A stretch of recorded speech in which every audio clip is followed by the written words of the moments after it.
Hi, welcome back. Before I start talking about the topic of this video, please allow me to thank all of you who have subscribed to my YouTube channel. I have finally hit the 10k subscribers milestone in just over a year after I started this YouTube channel. So a really big sincere thank you from the bottom of my heart to every single one of you who have subscribed and supported the channel.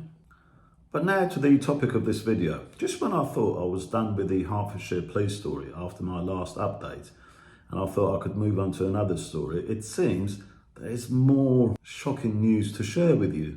Just a quick recall for those of you who haven't watched the previous videos. The Hertfordshire Police sent 6 coppers to arrest a couple in front of their child, and they detained them for 11 hours just for complaining on a school WhatsApp group about the school's hiring process. Legitimate complaints, I have to add, and after 5 weeks of investigation and absolute waste of police resources, the Hertfordshire Police couldn't find anything to charge the parents with. So an absolute waste of public resources, once again, by a police outlet. And then if that wasn't bad enough, the Times newspaper reported that Hertfordshire Police had tried to intimidate a local councillor from standing up for the parents that they had wrongfully arrested. And the Conservative Hertfordshire Police Commissioner, Jonathan Edwards, promised that the police chief, Andy Prophet, will do a quick review and report on what had gone wrong during the next accountability and performance meeting, which was supposed to be held on 1st of April. And that the meeting will be live streamed as well. Watch my previous videos if you haven't. So after the last update, I thought that was the end of the story, but the Free Speech Union has just published more on the Hertfordshire Police's unacceptable transgressions from their duties, and revealed that the police had also tried to intimidate the local MP. The local MP is Sir Oliver Dowden, the former Deputy Prime Minister. Obviously, Sir Oliver himself is unhappy, and he said that the case has seriously undermined confidence in the police, and too bloody right it has. But Sir Oliver shouldn't forget that the downward spiral trend in the standards of our policing in the UK actually started with the Tories and that terrible, awful woman, Theresa May, which we were unfortunate to have as our Prime Minister. And as for the police review, that's turned out to be much ado about nothing too. Basically, the Chief Constable Andy Prophet, may some intelligence and common sense be upon him, said the arrests were lawful, but didn't try to explain why it was lawful. He gave no apologies, nothing. And good luck if you can find the live stream anywhere. I think you have to register to watch it.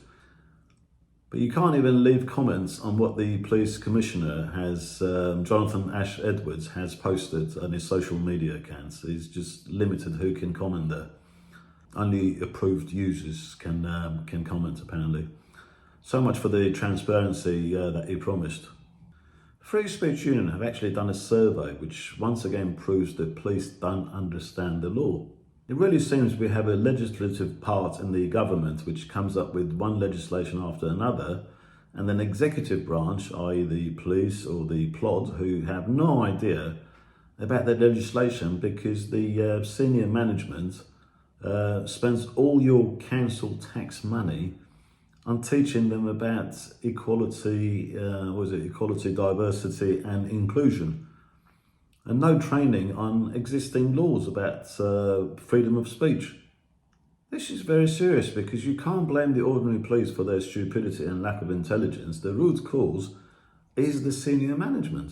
32 police forces responded to Free Speech Union's request, asking them if they had any training material on their duties to uphold freedom of speech. 7 of them even declined to answer, and that was on cost grounds. I mean, they seem to be spending a lot of money writing Eid Mubarak posts on their social media, but no cost issues there. But they didn't respond to Free Speech Union on cost grounds about what training material they have on protecting freedom of speech, clearly showing who they're pleasing and who's in their priority to be pleased.